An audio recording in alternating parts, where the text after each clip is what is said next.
Pretty boys and two punch and pretty women by your crib, like I love your head.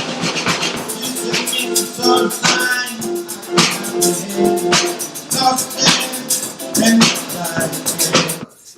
so peace, everybody.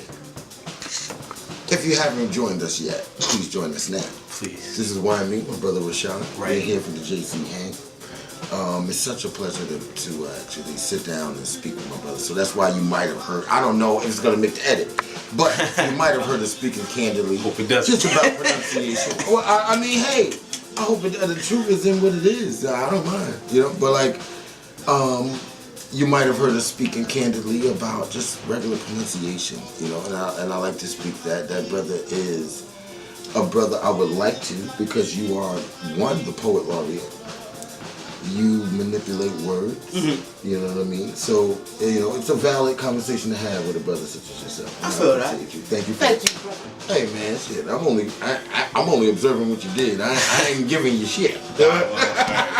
Thanks. Thanks for nothing. No, but so like, all right, so a couple of things have happened really big. I want you to talk to me as if I don't know anything. Okay. One for just because I may or may not, and I don't want to perceive as if I know everything that's been happening in your life, but also for our viewing audience to be caught up on the entity that is you. Okay. Just catch us up. Tell us about. My name's Rashad Wright. Never been wrong. Nice to meet you. Yeah, I'm a writer, performer out here in Jersey City. And I'm just going around the community to meet everybody, make myself known. Recently, I was named the Poet Laureate of Jersey City. I'm the first Poet Laureate officially in office for the last 14 years. And to my knowledge, I'm the only person in the state of New Jersey with that title at the moment. I think I got the title not because I'm a great poet or a good writer, which I do give respect to my work. That is something I do. But I'm pretty sure I have this because of my foothold in the community. I put other people on. I make sure I give poets room to grow. I promote creativity in the school system. I've taught in high schools, things like that. And I make sure to combine the art of performance with the art of poetry. That way it opens up to 10,000 more people. Well, yeah, that's my as spiel. such is the weight of a poet laureate. Right. A poet laureate is not just a poet. You know what I mean? It's a community member. Of course. Yeah. I mean, any person is a community member. A poet laureate speaks for the community within which he lives, and they find that comfort within his words. You know what I mean? And I feel you're a perfect candidate for that. Like, that's amazing. Like before you got it, I totally envisioned that for you as an intern. You know what I mean? I applaud you on your work. Really dope. So like, as being a poet laureate, what doors has it opened up for you recently?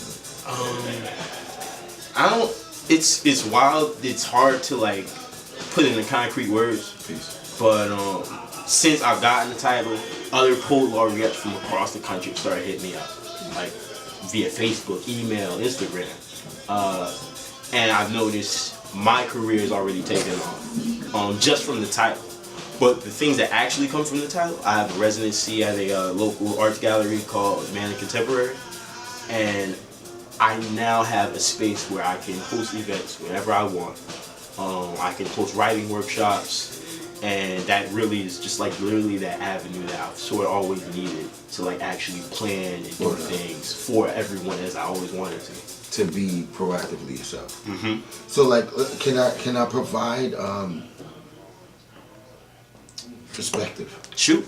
So like, you mentioned that like the poet laureates from across the nation have been hitting you up, and I want to bring up the fact that I believe not only is because of how in depth of an individual and artist that you are, but also because where you are geographically and the way that gentrification is going. You are in the epicenter of growth. I agree. You know what I mean? So like it would be, oh my God, so amazing for a person of color, so for a person of your stature, to have that that platform to be able to push in your own integral way, as opposed to it usually being, oh, where you want to go, blah, blah, blah, blah. Oh, well, you know, Langley or Washington, D.C., or California or Florida. It's like, no, like oh, the art and music pulse is Jersey City. Right. You know what I mean? Yeah. And then the poet laureate is Brother Rashad Wright. So like it's a plug for all of these people from places that wouldn't be known. Like a person like yourself as the poet laureate of Jersey City, weren't like, you know what? Let me find out who the poet laureate of Ohio is. Right, yeah. You know what I'm saying? It opens up that conversation because no one even knows who laureate is. Yeah, exactly. Yeah. But also, Jersey Cityans don't know where Ohio is. Mm-hmm. And, you know what I'm saying? It's Jersey Cityans. I never heard that Yeah, one. of course. You know what I mean? Like you know, I'm Jersey City-ian. You know, like Okay. It's a point where we have to start to understand what course marketing is, Okay. and the validity of the movement, of the economic growth and development, as well as the Renaissance. Yo, I want to talk about that because you're saying a lot. I just want to be able to grab on. First off, I think this is sort of happening as a result of gentrification.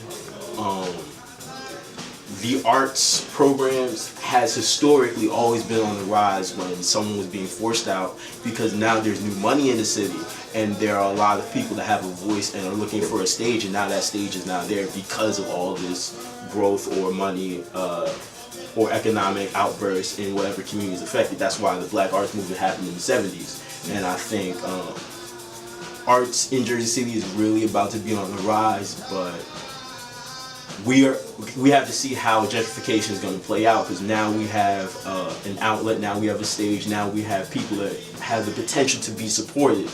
Are we going to support our people that are already here enough that they can stay here, or are we going to let in new faces into our communities? Because that's always the battle that happens, and I'd like to see the community grow with the city. No? This is a Ralph Lauren pen. Why y'all say Ralph Lauren? Wait, just say Ralph Lauren. Say it again. Ralph Lauren. Ralph Lauren. Isn't it Ralph Lauren? I mean, isn't it tomato? Sure. Yeah, you're ridiculous. No, but isn't it true? Sure, I guess. I mean, whatever you're comfortable with. Yeah. I mean, culturally. It's clearly Lauren, though. You know. Is it really? You're right. Clearly is like, I mean, we're talking about pronunciation. You're right. I'm not saying LaRoute. I was like, I'm not putting my pronunciation on a different spelling of letters. I'm putting my pronunciation on a brand name that I've come to know based on other people first. So depending on how you hear it, what you're comfortable hearing, is what you're comfortable dealing with. Okay. Because it's not my name. That's the first time I've ever heard that, though. But that's you. And that, you know, so your circle, journey. so everybody around you says Ralph Lauren. Ralph Lauren. Word up. Alright, cool. Well, you didn't know this. Never heard it. That's dope. Yeah. Word up. Yeah. I've been collecting for a long So time. have you never heard Lauren? Do people? I've heard people say Lauren. Yeah. Ralph Lauren. But I've heard it more Ralph Lauren. I can't believe we're talking about this.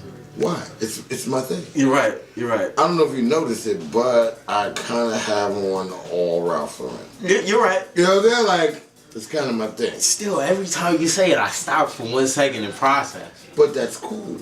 It's not for me to impede your movement as an individual. You know what? I'll take on the same guys. You know what I'm saying? Like, I mean, are you sure? Yeah, I'm positive. Do you? Because I'm not offended. Go for it. I think you are. I mean, a little bit. I mean, just that pronunciation. You're a little mad at pronunciation. No. Go for it. Do you? You sure? Do you? Go. I think you're mad at the parameters of pronunciation. You get a pass. Go for On it. pronunciation? Yeah. You On the get that pass. parameters of pronunciation? I'm trying to do you a favor. I'm giving you a slide right now. You're not the door's right here. I open the door. I'm like, yo, there's food right over there. Wait, take your hungry ass. I need you to feed it to me as a layman. That's not happening. So wait, you're just talking about expelling a feeling without definition? Is that what you're saying? Sure. Because we're talking about the branding, right? Yeah. Of a thing. Right. So his wife's name was Lorraine. So his name is Ralph Lifshitz. Oh wow. So like his wife's name is the other side of his company, and that's how he pronounced it. I mean, I don't know what Oh, so you thought. saw him pronounce it that way? I mean, I don't know. What did you see? Huh? I want to know your judgment. Honestly, because you're judging me on my tell you what, pronunciation. I was just corrected. Cause all my friends, we just said Ralph Lauren. I didn't hear this from the CEO. So you got that. You win. It's not good job. about CEO or anything. I just want to know the way in which you make your decisions, as far as you saying that. It was. I inherited the pronunciation From Ralph Lauren. I heard people pronounce it that way. And okay, so inherited I it. did too. Okay. So what's the? Are you saying that validity is in the amount of people who you hear pronounce it, or just the fact that you pronounce it away because people you heard said it away? Yeah, that was the only. Because I'm the manifestation of that. That's the only reality I had for it. Are you sure? Yeah. Do you want to judge me based on that? No, Are I'm you not sure? judging you. Because I'm not judging you. That's what happened. That was the actual. That was the core of this conversation, was me pronouncing the thing. Yeah, that based was. on my comfort, based on my culture. And now we moved on. Have we yet? I want you to take baby. I said it already. Baby feed me like a layman. I would like to move on. Okay. I don't mind. I feel bad. Name Rashad Wright, never been wrong. And I guess I'm about to do a poem for you all, because I guess that's what I do. And this poem is called Ode to Two-Step. Alright. So like, when Neil Armstrong took that first step on the moon, America said it was a giant leap for mankind. People said it was a huge step for black people. But black people, we knew it was just a two-step ripped in half. See, we've been walking on moons ever since the first burger hit the grill. I've seen my grandma doing electric slides so smooth, I asked myself if her feet was even on the ground. And one time, I did a 100-meter dash so fast, I asked my legs where all that gravity went, and no, there wasn't much air left in my chest, but breathing ain't been on strong suit lately. Nonetheless, I've seen my uncle go from church to liquor store and back again, all in the same breath. So of course, us black people were the first ones to walk another world. We got entire galaxies all on the same block. Why do you think NASA went out of business? All the astronauts got spoiled by that air conditioner. For me, growing up, the only ventilation system we had was an open refrigerator door. I got enough Space Force in my sneakers to make Nike change their model from just do it to nigga, we already made it. Why else do you think we'd do this? What other options do we have when the only homes we come from have all been voids? What else we gonna do but be stars? Why do you think Venus looks just like Serena? Why you think Bruno been repping Mars and Snoop ain't been on Earth since Charlie Brown came out with a new episode? Even my mother made sure that her little boy had a face looking like a night sky, and even when she didn't have much bite left in her teeth, she always made sure there was a North Star on my plate and a full mouth on her son. So when I hit this shoulder lean on a Tuesday, it don't end till Saturday. Why do you think us black people are always late? Gives us more time to celebrate. Makes the beat drop last a little bit longer. Just long enough to forget all the crosses turn into supernovas. Long enough to forget all the heavenly bodies no longer in our orbit. Long enough to forget facts, because sometimes I forget Saturn's rings. Is it really just a halo, or instead the hula hoop she died in? All I'm saying is that when Emmett got hung, he taught me a gift, and my feet ain't been on the ground ever since. So when Neil Armstrong took that first step on the moon, I asked myself, did he want me with him to finish the dance?